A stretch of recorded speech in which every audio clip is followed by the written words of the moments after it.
c'est mboka opolo baki mboka opolo ekoma allemand d'Afrique chef de l'état le baka yango to c'est la ka moi sala yango apport le bezali ya ko détournement ya ko ibaka bambongo à l'état bozo ibaka bambongo à l'état mo boyo ko tonga ka ba village yango bozo bokisaka yango pourquoi ba développer ça caractère territoire to c'est la nini au sein la cause ministre mission zwaka là on doit détourner ni tout la kata motema au sein la kada yango ni côté la kata chambre na yo mo ministre dit que na yibi bongo à l'état trop la sala ba gouvernement ndé na ndenge mo na yiba kala sala na yango ni pour la bonheur ya Congo ni tout d'abord sans une réponse c'était bana notre famille là yo baba yo mo na ba AVC si vous allez li ba kizengi ba moto ba libota na yo parce que Congo oyo na yebité il faut aller à côté pour tout bon ça Congo pour tout assainir Congo oyo tout bana d'abord assainir ba conscience na biso combien ba biso ali kolinda Congo ko yeba ke allemand d'Afrique ya Congo e ko koma soki yo olingi Congo yo na ba olinga Congo d'abord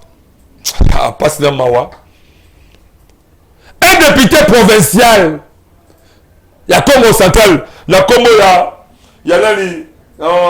comment député provincial on a dit comment on a dit Jean Dombassi honorable Jean Dombassi député provincial ya Congo central. La politique au Congo, vous savez ce qu'elle est. On nous a placés dans des entités territoriales, soit des garçons de pouce, soit des chanteurs, soit... Honorable, s'il vous plaît, quelqu'un qui bénéficie d'un acte du président de la République ne peut pas être un garçon de pouce. Voilà, je le dis. Mais qu'est-ce qui se passe en Rwanda? Ça fait plusieurs, il y a cela 2 ou 3 jours, la société civile a écrit un mémo. Et c'est... Le moment où il était député Oluka, Otomo la Mungo Kana, pour le développement, il y a Congo central, il y a aussi dans le temps,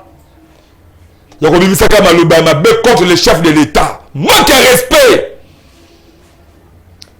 Manque à respect contre le chef de l'État. Félix Antoine Tshisekedi Tshilombo Nenga Zalakawana, toute autorité vient de dire. Azamutu. Attention, mais pour le moment, il faut qu'on voit qu'il est le président des opposants et ceux-là qui ne sont pas dans l'opposition. Moment où on a le pouvoir, tout Congolais a le droit, il y a Kolingaye, il y a Koluka associé, il y a Koluka, Bolingo, il y a Congo, et Kolisama, Congo, et Zakitoko. Azali président, il y a Martin Fayoulou. Azali président, il y a Moïse Katumbi Chapwe. Azali président, il y a Jean-Pierre Bemba. Azali président, il y a Monseigneur de l'ancien Cholé. Azali président, il y a Cardinal. Azali président, il y a la société civile. Azali président, il y a Alain Dewa. Azali président, il y a Congolais, même il y a Olivier Imbi. Oui, Azamoutou. Alors, il y a un sentiment, il y a Imer. Mais il ne faut pas un député provincial au niveau de outrage contre le chef de l'État. On le marque aux temps, au fond, il faut bien plaigner le Parlement que le chef de l'État a nommé un garçon de course comme administrateur de territoire, a nommé un musicien. En tout cas, non. La qui propose Jean Dombassi, député provincial Jean Dombassi à Congo central. Au terme de la plénière, on le marque Félix Antoine Tshisekedi Tshilombo, il a nommé un musicien, un garçon de course comme administrateur de territoire. Mon frère, outrage contre le chef de l'État. La politique au Congo, vous savez ce qu'elle est. On nous a placés dans des entités territoriales, soit des garçons de pouce, soit des chanteurs, soit... Honorable, s'il vous plaît, quelqu'un qui bénéficie d'un acte du président de la République ne peut pas être un garçon de pouce. Voilà, je le dis. Mais qu'est-ce qui se passe en Rwanda? Ça fait plusieurs, il y a cela 2 ou 3 jours, la société civile a écrit un mémo. Et c'est... Ce qui ont la besoin que la ville territoire ya Mwanda pas aux assemblées administratives territoire mais comment c'est niveau là il y a quoi attaquer chef de l'état bon côté la territoire ya Mwanda là où tu as connu récemment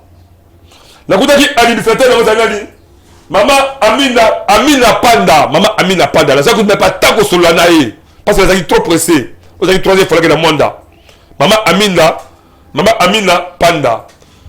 n'a zuba interview quelques interviews mais sur le badou sans caméra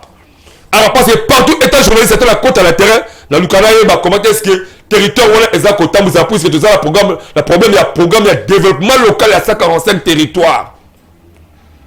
dans tous les pays par rapport à l'administrateur la bino ya territoire ya Mwanda bravo la maman Amina Panda bravo madame bravo maman depuis à côté la pouvoir azako sala musane kitoko azali ko bunda pona ko luka kolonga sécurité la kati ya territoire ya Mwanda maman wana azali ko luka ko bunda pona ko luka ko assainir Mwanda et à travers aussi la pouvoir na ba chasse zoko le Mwanda comme ko koma électrifier bon ni na maloga o maman la azali ko la kati ya Mwanda e ko sala ki atonga ba makadam atonga ba aéroport oyo un député provincial mwana mboka Jean Dombasi ya Congo Central azali ko kanisa ke ye azali ko sala kata Mwanda wala atala bisolo la te les contenus de les députés provinciaux bon sangana bon créer bon forme bon bunda le niveau ya ba hémicycle la bino pour la programme encore la budget annuel ba ou bien le programme ou bien la programme de développement local c'est 45 territoire ya Mwanda peut bénéficier ba bonheur moko boye sengeli que bon ça va temps bon bulisa mwana mwasi on sala musala de konangai Jean Dombasi député provincial en tout cas yomo ko ngado badaki na au conseil zonga kata hémicycle retirer ma parole wana ya ko ba chef de l'état asa ko nommer ba garçon de course na ba musicien comme administrateur ba territoire ça qui te côté en tout cas vraie justice fa kangayo mais le chef de l'état za mutema malamu peut-être ba oli monsieur de Sikaola zonga rectifier maloba na yo tout ça la opposition pour qu'on manquer ma cause ya mboka faut dire qu'on respecter ma autorité établie toute autorité vient de nier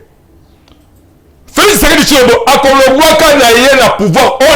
olinga te akolongwaka pe akokendaka pe azasala bomoi te mokolo ezali de même manière même nga alede wa oyo Kabila pe akokendaka nde akenda pe wana ba évêque ba politique to balelo ba okendaka mais nini to kotika na Congolais ba koya sima na biso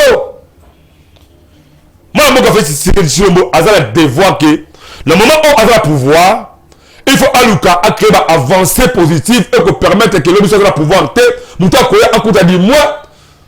continuité ya message social ça maman muta azala pouvoir di moi asara bisala pe boye ba pour besoin na mboka oyo mboka ba depuis président Buta akenda la courant mboka ezala courant mais barrage dinga eza wana ba pour me débattre ya wana mboka bazali ezali te ya la vie professeur Kinshasa atambola d'abord on sait que non oza la lifelo oh toza komela ta mboka c'est ba vivre ba blo bunda wana da kobundisa wana mais elle ne toucher personnalité ya bakonzi parce que toucher personnalité à mon cause et ça n'a pas makasi maman Amina Panda on a dit administrateur il y a Mwanda bravo c'est parce que alors ça vous savez qui toko alors qu'on bouge le Mwanda et son fils qui va avancer là-bas le fils de la mouké on a tout à l'heure la katia territoire wana gouverneur province grâce Bilolo on a devoir de soutenir maman wana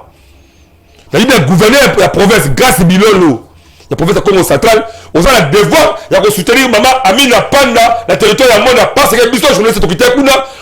investigation, la yébiété, a yébipé le langage, tu coûtes la pénalité, tu seras pété, mais dis-moi, des sons de cloches de Yokaki, mais la population, beaucoup plus, Babi qui a ça, Moussane qui toque. Moi, la Jean Dombasi, député provincial, il y a Congo Central, obeti mabe bakasi tout ça devoir ya ko assainir mitu na biso na ba comportement wana to bali lobi o ba ke o bali ga biso opposant te moga e c'est peut-être la madame c'est ba opposant ba zala parce que si ba opposant ba zalité pouvoir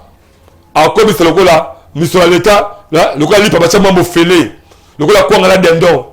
il faut opposition ezala ba kasi solide pour permettre que pouvoir passer ba kabila ko kebi na ko banga parce que opposition dénoncer ba mabezo salema toyeba ko respecter ba autorité ya l'état to assainir d'abord mutu na biso na makama mabe to linga Congo lobi ga ba ke